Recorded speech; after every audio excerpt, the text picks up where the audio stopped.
ഉണ്ടായിരുന്നു, ഒരു തെറ്റിദ്ധാരണ ഉണ്ടായിരുന്നു അങ്ങനെ. അപ്പൊ MA പഠിച്ചുകൊണ്ടിരിക്കുന്ന സമയത്ത്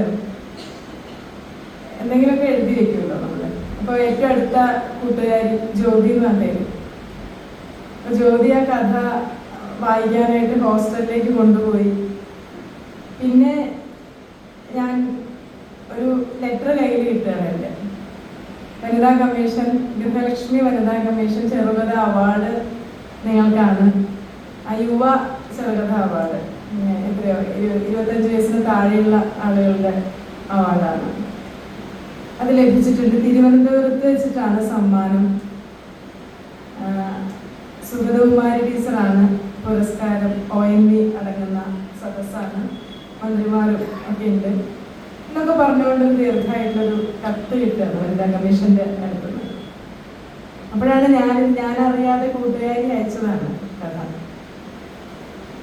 പണ്ടും ഞാൻ എഴുതുന്ന സമയത്ത് ഈ അനുഭവക്കുറിപ്പ് എഴുതുകയാണെങ്കിൽ പിന്നെ അത് അനുഭവമാണെന്ന് പറഞ്ഞുകൊണ്ട് തന്നെയാണല്ലോ എഴുതുന്നത്. ഈ എഴുതുന്ന സമയത്ത് നമുക്ക് നേരിട്ട് പറയാൻ പറ്റാത്ത പല കാര്യങ്ങളും നമ്മൾ ചിലപ്പോൾ എഴുതും. കഥാപാത്രങ്ങളായിട്ട് ചിലപ്പോൾ നമ്മുടെ ചുറ്റുമുള്ള ആൾക്കാർ വരും. അപ്പൊ അതിൽ അധ്യാപകരുണ്ട്, എൻ്റെ കുടുംബാംഗങ്ങളുണ്ട്, കാമുകരുണ്ട്. ഇത് പ്രസിദ്ധീകരിച്ച് വന്നു കഴിഞ്ഞാൽ ഉണ്ടാവുന്ന കാര്യങ്ങൾ വെച്ചിട്ടായിരുന്നു ഫേസ് ചെയ്യാൻ പറ്റുമോ, ഇവർക്ക് മനസ്സിലാവോ, ഇവരെ കുറിച്ചാണ് എഴുതിയത് എന്ന് ഇവരെങ്ങാനും തിരിച്ചറിഞ്ഞാലോ എന്ന ഭയം ഒക്കെ കാരണം ജ്യോതിയോട് മുഖം വീർപ്പിച്ചിരുന്ന ഒരു കാലം എനിക്കുണ്ട്. എന്നോട് ചോദിക്കാതെ എൻ്റെ എഴുത്ത് അങ്ങനെ കൊടുക്കാൻ പാടുണ്ടോ എന്ന് ചോദിച്ചുകൊണ്ട് മുഷിഞ്ഞതും, ഈ സമ്മാനം മേടിക്കാൻ പോലും ഒരു സ്റ്റേജിൽ കയറാൻ അല്ലെങ്കിൽ ഇത്രയും ആൾക്കാരുടെ മുന്നിൽ വന്നു നിന്ന് എന്തെങ്കിലും നമ്മളോട് സംസാരിക്കാൻ എങ്ങാനും പറഞ്ഞെങ്കിലും എന്ന് ഭയന്ന് തിരുവനന്തപുരത്തേക്ക് എൻ്റെ ഒരു പ്രതിനിധിയെ പറഞ്ഞയക്കുകയും സർട്ടിഫിക്കറ്റ് കയ്യിൽ കിട്ടി. സമ്മാനത്തിന്റെ ചിത്രത്തിൽ ആ കുട്ടിയാണ് ONV സുഗതകുമാരി ടീച്ചർ എല്ലാവരും അടങ്ങുന്ന ആ സദസ്സിൽ ആ പുരസ്കാരം ഏറ്റുവാങ്ങുന്നത് ഏഞ്ചൽ എന്ന് പറഞ്ഞ ആ പെൺകുട്ടിയാണ് എനിക്ക് വേണ്ടി. അങ്ങനെ ഒരു അനുഭവം ഉണ്ടെന്ന് പറയായിരുന്നു. അപ്പോൾ വേദികള് അത്രയ്ക്കും അല്ലെങ്കിൽ വേദിയിൽ സംസാരിച്ച് നിരന്തരം പിന്നെ ഒരു പരിശീലനമാണല്ലോ. നമ്മൾ കുറേ കാലം ഒരേ കാര്യം തന്നെ ചെയ്തുകൊണ്ടിരിക്കുന്ന വ്യക്തിക്ക് ആ തൊഴിലിൽ ചെറിയൊരു പ്രാഗൽഭ്യം സ്വയം വരും. അതുപോലെ സംസാരിച്ച് പിന്നെ ഇങ്ങനെ നിങ്ങളെയൊക്കെ അഭിമുഖീകരിക്കാൻ പഠിച്ചു എന്നേ ഉള്ളൂ. തിരുവനന്തപുരത്തേക്ക് ഇതിനു മുൻപും പല പരിപാടികൾക്കായിട്ട് വന്നിട്ടുണ്ട്. ഇവിടെ തന്നെ വർഷങ്ങൾക്ക് മുൻപ് സുഗതകുമാരി അനുസ്മരണത്തിനായിട്ട് വന്ന ഓർമ്മയുണ്ട്. ഇത്രയും മനുഷ്യർ വായിക്കുന്ന മനുഷ്യരെ കുറിച്ചിട്ടുള്ള പ്രതീക്ഷ വളരെ വലുതാണ്. നവോത്ഥാനം തന്നെ അല്ലെങ്കിൽ കേരള നവോത്ഥാനത്തിൽ വലിയ സ്വാധീനം ചെലുത്താൻ സാധിച്ചിട്ടുള്ളത് വായിക്കുന്ന അല്ലെങ്കിൽ നവോത്ഥാനത്തിന് തന്നെ കാരണമായത് ചിന്തിക്കുന്ന വായിക്കുന്ന മനുഷ്യരുടെ സാർത്ഥകമായിട്ടുള്ള ഇടപെടലുകൾ തന്നെയാണ്. നവോത്ഥാന ചരിത്രത്തിൽ അധികവും പുരുഷന്മാരായതും കൂടുതലും അന്നൊക്കെ വായിച്ചിരുന്നു. ഒരു ലൈബ്രറി എന്നൊരു നമ്മുടെയൊക്കെ കുട്ടിക്കാലത്ത് സ്ത്രീകള് ലൈബ്രറിയിലേക്ക് അധികം പോകാൻ പറ്റില്ല. പുരുഷന്മാര് വീട്ടിലേക്ക് എടുത്തുകൊണ്ട് വരുന്ന പുസ്തകങ്ങളൊക്കെ ആയിരിക്കും നമുക്ക് കൂടുതൽ ലഭിച്ചിട്ടുണ്ടാവുക. ഈവനിങ് സമയത്താണ്, സന്ധ്യാസമയത്താണ് ലൈബ്രറികൾ തുറക്കുക. അവിടെ ഒരു TV ഉണ്ടായിരിക്കും. ആ TV കാണാനായിട്ട് നാട്ടിലുള്ള യുവാക്കളൊക്കെ അവിടെ വന്നിരിക്കും. അപ്പൊ സ്ത്രീകൾ പൊതുവെ അത്തരം ഇടങ്ങളിലേക്ക് പണ്ട് പോവാറില്ല. അതുകൊണ്ട് തന്നെ വായിക്കുന്ന സ്ത്രീകളുടെ ഒരു കുറവാണോ കേരളത്തിന്റെ നവോത്ഥാന ചരിത്രത്തില് സ്ത്രീ പ്രാതിനിധ്യം കുറയാൻ കാരണം അതാണോ എന്ന് തോന്നാറുണ്ട്. ഇപ്പോഴും നമ്മുടെ ഒരു സങ്കല്പത്തിൽ അല്ലെങ്കിൽ സിനിമയിലായാലും സീരിയലിലായാലും വായിക്കുന്ന സ്ത്രീകൾ വളരെ അപൂർവം.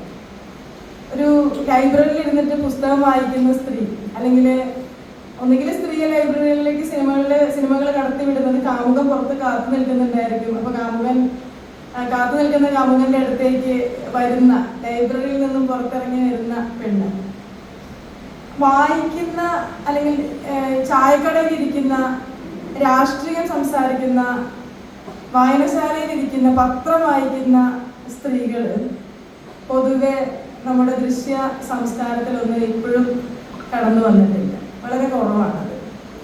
ഒരുപക്ഷെ നവോത്ഥാനത്തില് സ്ത്രീകളുടെ പ്രാതിനിധ്യം കുറയാനുള്ള കാരണവും ഒരു പക്ഷെ അതാകാം.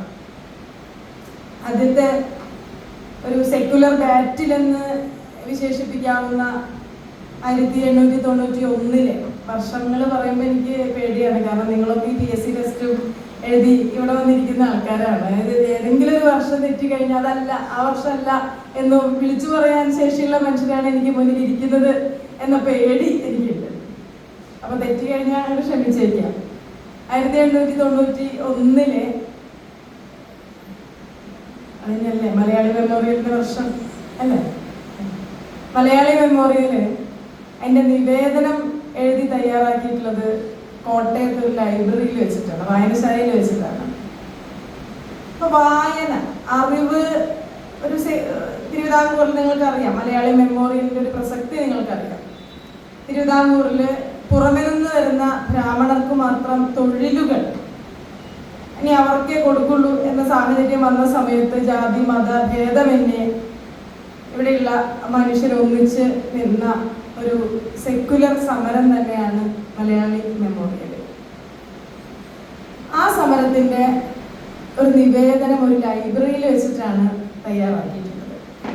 അപ്പൊ ചിന്തിക്കുന്ന മനുഷ്യൻ രൂപം കൊള്ളുന്നത്, അല്ലെങ്കിൽ ഈ 15ാം നൂറ്റാണ്ടില് തുർക്കികള് കോൺസ്റ്റാന്റിനോപ്പിള് പിടിച്ചെടുത്തൊരു സംഭവമുണ്ട്. പിടിച്ചെടുത്തു എന്ന് പറഞ്ഞു കഴിഞ്ഞാൽ ഇത് വേറെ ആരുടെ കയ്യിൽ നിന്ന് പിടിച്ചെടുത്തു, അവരുടേതല്ലാത്ത എന്തോ ഒന്ന് പിടിച്ചെടുത്തു എന്നുള്ളൊരു സാധനമാണ് ഈ പിടിച്ചെടുത്തു എന്നുള്ള വാക്കിന് വരിക. സംഗതി അവരുടെ തന്നെയാണ്. റോമക്കാർ കുറെ കാലം മുമ്പ് റോമക്കാർ ഇവിടുന്ന് പിടിച്ചെടുത്തിട്ടുള്ളതാണ്. അപ്പൊ ഇത് തിരിച്ച് പിടിച്ച സമയത്ത് റോമാക്കാർ മടങ്ങി പോയപ്പോ കൊണ്ടുപോയിട്ടുള്ളത് അവര് അവിടുന്ന് പരമാവധി പുസ്തകങ്ങൾ എടുത്തുകൊണ്ട് പോയി എന്നാ പറയുന്നത്. ആ പുസ്തകങ്ങളും പിന്നീട് അവരുടെ ഇടപെടലുമാണ് ഈ അരിസ്റ്റോട്ടലിനെയും പ്ലേറ്റോയെയും പോലെയുള്ള, അല്ലെങ്കിൽ റിപ്പബ്ലിക് പോലെയുള്ള പുസ്തകങ്ങൾ, പൊയറ്റിക്സ് പോലെയുള്ള പുസ്തകങ്ങൾ വീണ്ടെടുക്കാൻ ഒരു യൂറോപ്യൻ നവോത്ഥാനത്തിന്റെ ഒരു ചാലക ശക്തിയായിട്ട് മാറാൻ സാധിച്ചിട്ടുള്ളത് ആ പുസ്തകങ്ങളാണ് എന്ന് പറയാറുണ്ട്. ഇപ്പൊ ചരിത്രത്തിൽ പുസ്തകങ്ങൾക്ക് വലിയ, വായനയ്ക്ക് പുസ്തകങ്ങൾക്ക് വലിയ പ്രാധാന്യം ചരിത്രത്തിലുണ്ട്. നമുക്കറിയാം തിരുവിതാംകൂറിൽ ആദ്യമായിട്ട് ഒരു ലൈബ്രറി സ്ഥാപിക്കുന്നത് സ്വാതി തിരുനാളാണ്. ഗർഭശ്രീമാൻ ജനിക്കുമ്പോഴേ ചക്രവർത്തിയാണ്, രാജാവാണല്ലോ, ഗർഭശ്രീമാനാണല്ലോ സ്വാതി തിരുനാള്. അപ്പോ കുട്ടി ആണായിരിക്കുമെന്നും രാജാവാകാൻ ഇനി ആ കുഞ്ഞുണ്ടാകുമെന്ന് എന്ത് പ്രതീക്ഷയോടെയാണ് ഒരു കുഞ്ഞിന്റെ ജനനത്തിനായിട്ട് തിരുവിതാംകൂർ കാത്തിരുന്നത്. 1813 അല്ലേ സ്വാതി തിരുനാള്? 1813 സ്വാതി തിരുനാള് ജനിക്കുന്നത്. ഗർഭശ്രീമാനായിട്ട് 16 വയസ്സിലാണ് പിന്നെ ഭരണം ഔദ്യോഗികമായിട്ട് ഏറ്റെടുക്കുന്നത്. ഈ ഭരണം ഏറ്റെടുത്ത സമയത്ത് സ്വാതി തിരുനാൾ ആദ്യമായിട്ട് ചെയ്ത കാര്യം തിരുവിതാംകൂറിൽ ഒരു ലൈബ്രറി സ്ഥാപിക്കലായിരുന്നു. 1829 ആണ് തിരുവിതാംകൂറിൽ ആദ്യമായിട്ടൊരു ലൈബ്രറി സ്ഥാപിക്കപ്പെടുന്നത്. ആ ലൈബ്രറിയിൽ അന്നത്തെ 200 വർഷങ്ങൾക്ക് മുൻപാണ്, 2 നൂറ്റാണ്ടുകൾക്ക് മുൻപ് ആ ലൈബ്രറിയുടെ ഫീസ് 1 രൂപയായിരുന്നു. 2 നൂറ്റാണ്ട് മുമ്പത്തെ 1 രൂപ എന്ന് പറയുന്ന സമയത്ത് ഇപ്പോഴും ഇവിടെ ലൈബ്രറി ഫീസ് ഉണ്ടോ? ഇവിടെ ഫീസ് ഉണ്ടോ? ഞങ്ങളുടെ അവിടത്തെയൊക്കെ ഫീസ് 5 രൂപ 10 രൂപയ്ക്ക് ഇപ്പോഴും ഉള്ളൂ. ലൈബ്രറിയുടെ ഫീസ് 1 രൂപ എന്ന് വെക്കുമ്പോൾ പുസ്തകങ്ങളുടെ ഒരു വാല്യൂ, ഒരു മൂല്യം എന്തായിരുന്നു എന്ന് നമുക്ക് ഊഹിക്കാം.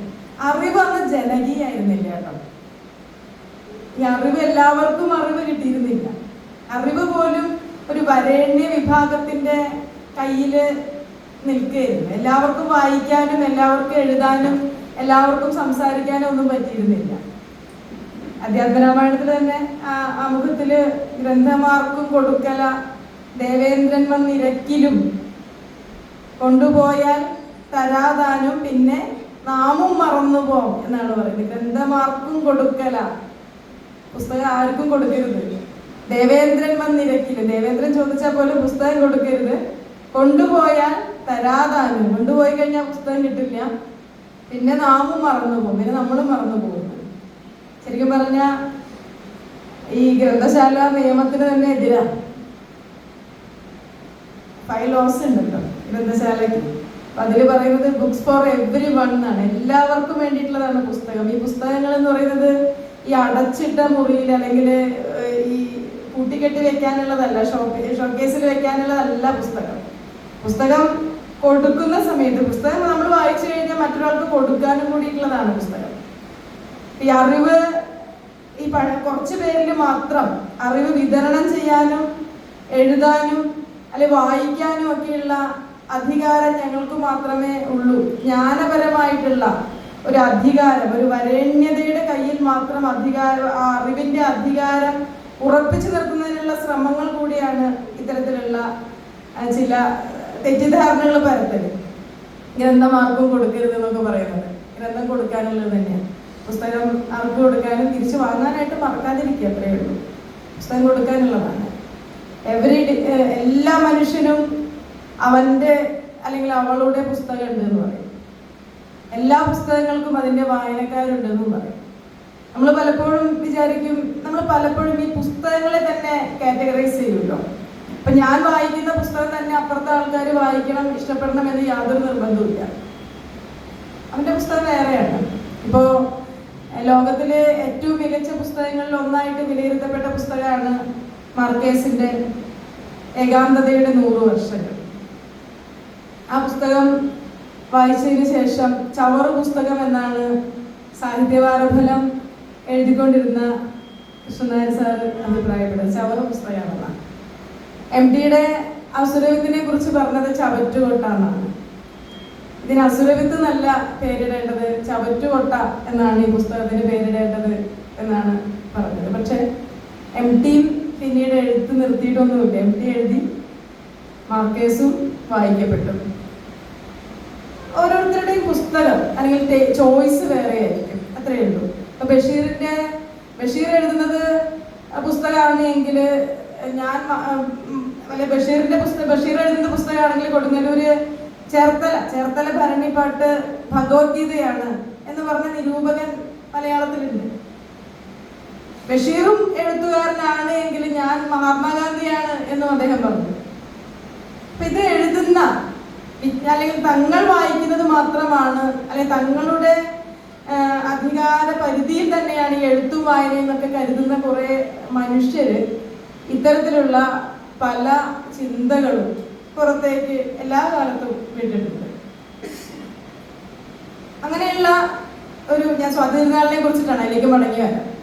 ഇപ്പൊ 1 രൂപ ഫീസില് കുറെ മനുഷ്യരെ വായിപ്പിക്കണം എന്ന ലക്ഷ്യത്തോടു കൂടി എത്ര പുരോഗമനവാദിയായിട്ടുള്ള ഒരു മനുഷ്യനായിരുന്നു. 16 വയസ്സിൽ ഒരു രാജ്യത്തിന്റെ, ഒരു നാടിന്റെ അധികാരം ഏറ്റെടുക്കുന്ന സമയത്ത് അയാൾക്ക് ആദ്യം തോന്നുന്നത് ഒരു ഗ്രന്ഥശാല സ്ഥാപിക്കാനാണ്. സ്വാതന്ത്ര്യനാളിന് നമ്മുടെ ചരിത്ര പുസ്തകത്തില് സ്വാതന്ത്ര്യനാളിനെ അത്രത്തോളം കൃത്യമായിട്ട് അടയാളപ്പെടുത്തിയിട്ടില്ല. സ്വാതിയെ കുറിച്ച് പറയുന്ന സമയത്ത് നമ്മളെപ്പോഴും അദ്ദേഹം കലാകാരനായിരുന്നു, സംഗീതജ്ഞനായിരുന്നു എന്നുള്ള കാര്യങ്ങൾ, അല്ലെങ്കിൽ ശുചീന്ദ്രൻ കൈമുക്ക് നിർത്തലാക്കിയിട്ടുള്ള അല്ലെങ്കിൽ പരിഷ്കരണങ്ങൾ നടത്തിയിട്ടുള്ള മനുഷ്യനായിരുന്നു എന്നൊക്കെ പറയുമെങ്കിലും അദ്ദേഹം വാനനിരീക്ഷണശാല തിരുവിതാംകൂറിൽ ആദ്യമായിട്ട് സ്ഥാപിച്ച ആളാണെന്ന് അധികം ആരും പറയില്ല.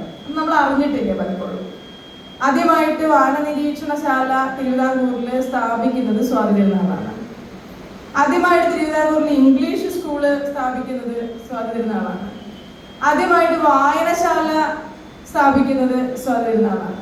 അപ്പൊ ഇങ്ങനെയുള്ള ഒരു മനുഷ്യനെ കലാകാരൻ ഒരേ സമയം തന്നെ ശാസ്ത്രബോധമുള്ള കലാകാരനും അല്ലെങ്കിൽ സംഗീത അഭിരുചിയുള്ള അങ്ങനെ നിരവധി ഒരു എന്താ പറയാ വൈബ്രന്റ് ആയിട്ടുള്ള ഒരു മനുഷ്യൻ ആയിരുന്നു സ്വാതന്ത്ര്യനാള്. പക്ഷെ 33 വയസ്സിൽ മരിച്ചുപോയി, അന്തരിച്ചു. രാജാക്കന്മാരൊക്കെ അങ്ങനെ വെറുതെ മരിക്കല്ലോ. നമ്മളൊക്കെ ചിലര് ചാവും, ചിലര് മരിക്കും, ചിലര് അന്തരിക്കും, അങ്ങനെയൊക്കെയാണ്. അതിൽ പോലും വ്യത്യാസമുണ്ടല്ലോ.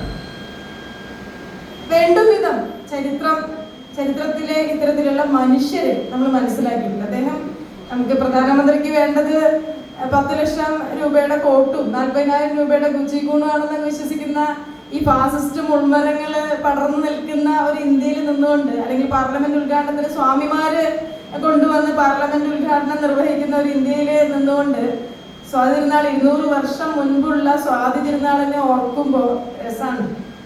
എത്രത്തോളം ആ കാലത്ത് അദ്ദേഹം മുന്നോട്ട് നോക്കി ക്രാന്തദർശിയായി വരും കാലത്തെ അല്ലെങ്കിൽ വരുന്ന തലമുറയെ കുറെ കൂടി അല്ലെങ്കിൽ മുന്നോട്ട് കൊണ്ടുവരാനായിട്ട് പുരോഗമനാത്മകമായിട്ടുള്ള ഒരു സമൂഹത്തെ സൃഷ്ടിക്കാനായിട്ട് അദ്ദേഹം എത്രത്തോളം യത്നങ്ങൾ നടത്തി എന്നൊന്ന് പരിശോധിച്ച് നോക്കിയാൽ മതി. അദ്ദേഹത്തിന്റെ ശ്രമഫലമായിട്ടാണ് വായനശാല എന്നൊരു സങ്കല്പം നമുക്ക് വരുന്നത്. വായിക്കുന്ന മനുഷ്യർ പുസ്തകം കയ്യിലെടുത്തോളൂ. പട്ടിണിയായ മനുഷ്യനോട് ബൃഹത്ത് പറയുന്നുണ്ട്, നീ പുസ്തകം കയ്യിലെടുത്തോളൂ. പട്ടിണി മാറ്റൊന്നുമില്ല. ഒരു പുസ്തകവും കയ്യിലെടുത്തത് കൊണ്ട് പട്ടിണി മാറാനൊന്നും പോകുന്നില്ല. പക്ഷെ തന്നെ പട്ടിണി കിട്ടത് ആരാണ് എന്ന് തിരിച്ചറിയാനായിട്ട് ആ വായിക്കുന്ന മനുഷ്യന് സാധിക്കും. തകഴിയുടെ തോട്ടിയുടെ മകനില് മോഹനൻ ചോദിക്കുന്നുണ്ട്. തോട്ടിയുടെ മകൻ ഇവിടെ ഉണ്ടാവും, ലൈബ്രറിയിൽ ഉണ്ടായിരിക്കും. നിങ്ങൾ എല്ലാവരും വായിക്കേണ്ട പുസ്തകമാണ്. നവോത്ഥാനത്തില് ഒരു പ്രധാന പങ്ക് വഹിച്ചിട്ടുള്ളൊരു പുസ്തകമാണ് തോട്ടിയുടെ മകൻ. അതുവരെ സാഹിത്യത്തില് സാധാരണക്കാരൊന്നും കടന്നു വന്നിരുന്നില്ല. ഒരു അഭിജാത കുലത്തിലെ മനുഷ്യരുടെ പ്രശ്നങ്ങൾ, മക്കത്തായം വേണോ തിരുവിതാംകൂറിൽ, മരുമക്കത്തായം വേണോ എന്നൊക്കെയുള്ള ചർച്ചകൾ മാത്രമായിരുന്നു നമ്മുടെ പുസ്തകത്തിൽ. നോവലുകളിൽ പോലും ആദ്യകാല നോവലുകൾ എന്നൊക്കെ വിശേഷിപ്പിക്കുന്ന, സാമൂഹ്യ നോവലുകൾ എന്നൊക്കെ വിശേഷിപ്പിക്കുന്ന നോവലുകളിലെയും വിഷയം, പ്രമേയം എന്ന് പറയുന്നത് ഇത്തരത്തിലുള്ള സവർണ പരിസരങ്ങളായിരുന്നു. മക്കത്തായ പക്ഷപാതിയായിരുന്നു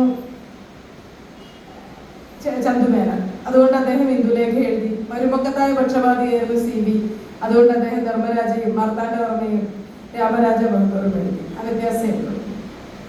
മക്കത്തായോ മരുമക്കത്തായോ എന്നുള്ള ചോദ്യത്തിനപ്പുറം ജനങ്ങളുടെ പ്രശ്നങ്ങളിലേക്ക്, സാധാരണക്കാരന്റെ പ്രശ്നത്തിലേക്ക്, തൊഴിലാളിയുടെ പ്രശ്നത്തിലേക്ക് വരാനായിട്ട് അവർക്ക് ആർക്കും സാധിച്ചിരുന്നില്ല. അത് സാധിച്ചത് തകഴിയിലൂടെയാണ്, തൊട്ടിയുടെ മകനിലൂടെയാണ്. തൊട്ടിയുടെ മകൻ എന്തൊരു ഗംഭീര നോവലാണ്. ആ കാലത്ത് അത്തരമൊരു നോവൽ പുറത്തിറങ്ങി എന്നുള്ളത് തന്നെ അത്ഭുതമാണ്. കാരണം അതുവരെ സാഹിത്യം ഈ മാർത്താണ്ഡവർമ്മയും അല്ലെങ്കിൽ ധർമ്മരാജയും രാമരാജ ബഹദൂറും മാധവനും ഇന്ദുലേഖയും അരന്തമപ്പിള്ള തങ്കച്ചിയും ചന്തുമേനോനും അല്ല പഞ്ചുമേനോനും ഒക്കെ കഥാപാത്രങ്ങളുടെ പേരിൽ തന്നെയുണ്ട് അവരുടെ ജാതി. ആ സമയത്താണ് ചുടലമുത്തുവിൻ്റെയും ഇശുക്കുമുത്തുവിൻ്റെയും വള്ളിയുടെയും മോഹനന്റെയും കഥ പറഞ്ഞുകൊണ്ട് തകഴി എത്തുന്നത്. ഒന്നാമത്തെ അധ്യായത്തിൽ തന്നെ പ്രധാന പ്രശ്നം വിശപ്പാണ്, മനുഷ്യന്റെ വിശപ്പാണ്. അച്ഛൻ മരിക്കാൻ കിടക്കുകയാണ്. ഇശുക്കുമുത്തു മകനായിട്ടുള്ള ചുടലമുത്തുവിനെ വിളിച്ച് 2 ദിവസത്തെ അവധി ചോദിക്കാനായിട്ട് മുനിസിപ്പാലിറ്റിയിൽ പോയിട്ട് 2 ദിവസത്തെ അവധി ചോദിക്കാൻ പറയണം. പണിക്ക് വരാൻ വയ്യ. 30 വർഷം പണിയെടുത്തിട്ടുള്ള മനുഷ്യനാണ് കേട്ടോ, കോളറ ബാധിച്ചു പോയി. അപ്പൊ ചുടലമുത്തു പോകുന്ന സമയത്ത് പറയാണ്, പണിക്ക് വരാതിരുന്നു കഴിഞ്ഞാൽ പിന്നെ പണിയില്ല, വേറെ ആരെങ്കിലും തൊട്ടിപ്പണിക്കായിട്ട് വിട്ടാൽ മാത്രമാണ് പണി ഉണ്ടാവുള്ളൂ എന്ന് പറയുന്നത്. തിരിച്ചു വരികയാണ്. പഠിക്കാൻ ഇഷ്ടപ്പെട്ടിരുന്ന, സ്കൂളിൽ പോകാൻ ഇഷ്ടപ്പെട്ടിരുന്ന ചുടലമുത്തു നിർബന്ധിതമായി തോട്ടിപ്പണിയിലേക്ക് വരികയാണ്. ഇപ്പോഴും തോട്ടിയുടെ മകൻ എന്ന പുസ്തകത്തിന്റെ കവർ ചിത്രം ഒരു ബക്കറ്റും ചൂലുമാണ്. ചുടലമുത്തു ആ ചൂലും ബക്കറ്റും കയ്യിലെടുക്കേണ്ടി വരികയാണ്, പുസ്തകം താഴെ വെക്കേണ്ടി വരികയാണ്. ഒരുപാട് ആഗ്രഹിച്ചിട്ടുള്ള കുട്ടിക്ക് പഠിക്കാൻ സാധിക്കുന്നില്ല. അപ്പൊ അയാളുടെ വരുന്ന തലമുറയെങ്കിലും തൻ്റെ ഈ ഗതിയിൽ നിന്നും നിവൃത്തികളിൽ നിന്നും രക്ഷിക്കണം എന്ന ആഗ്രഹത്തില് മകന് മോഹനൻ എന്ന് പേരിടുകയും മോഹനനെ സ്കൂളിൽ ചേർത്തി പഠിപ്പിക്കുകയും ചെയ്യുകയാണ്. അപ്പൊ അയാള് കുട്ടിയെ കെട്ടിപ്പിടിക്കുന്നില്ല. ജോലി കഴിഞ്ഞ് ഈ തോട്ടിപ്പണി എന്താണെന്ന് അറിയായിരിക്കുമല്ലോ.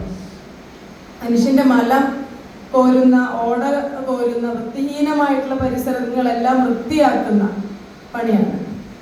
അപ്പൊ അയാൾ അഴുക്ക് പുരണ്ട തൻ്റെ വസ്ത്രവുമായിട്ട് വീട്ടിലേക്ക് പതുങ്ങി രാത്രി മോഹനൻ ഉറങ്ങി എന്ന് ഉറപ്പുവരുത്തിക്കൊണ്ട് മാത്രം അയാൾ അകത്തേക്ക് കയറി വരികയാണ്. കാരണം തൻ്റെ ഈ നിവൃത്തികേട്, ഈ ദൈന്യതയുടെ ആൺരൂപമായിട്ടുള്ള താൻ മകൻ ഒരിക്കലും മാതൃകയാകരുത് എന്ന് അച്ഛൻ ആഗ്രഹിക്കുകയാണ്. അപ്പൊ മകൻ ഉറങ്ങി കിടക്കുന്ന മകനെ നോക്കിക്കൊണ്ട് അയാൾ അപ്പുറത്ത് നിൽക്കും, ദയനീയമായിട്ട് നോക്കി നിൽക്കുന്ന ഒരു കാഴ്ചയുണ്ട്.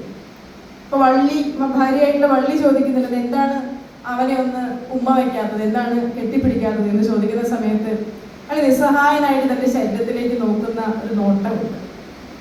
ഒരിക്കലും തൻ്റെ ജീവിതം മക്കൾക്ക് ഏറ്റവും നല്ല കുടുംബത്തെ കുറിച്ചായാലും അല്ല മനുഷ്യരെ കുറിച്ചിട്ടായാലും കാഴ്ചപ്പാടുകൾ രൂപപ്പെടുന്നത് നമ്മുടെ മാതാപിതാക്കളിൽ നിന്നാണല്ലോ.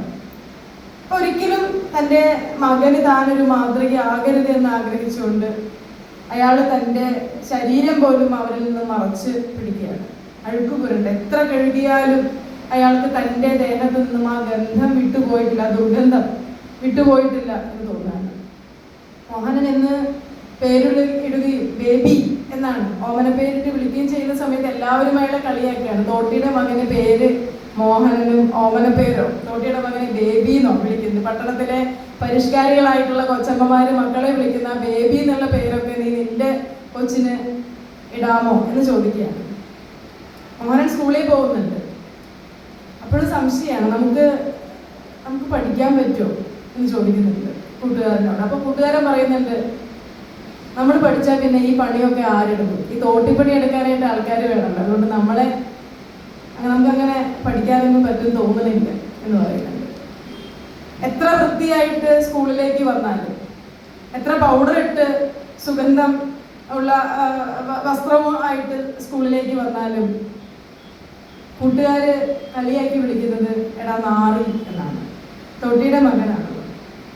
നമ്മുടെ തെറികളൊക്കെ ഈ അധ്വാനത്തെ പരിഹസിക്കുകയും സ്ത്രീകളെ പരിഹസിക്കുകയും ഒക്കെ ചെയ്യുന്ന തെറികളാണല്ലോ. നാറുന്നവൻ ആണ് നാറു. പെറുക്കി എന്ന് നമ്മൾ വിളിക്കും.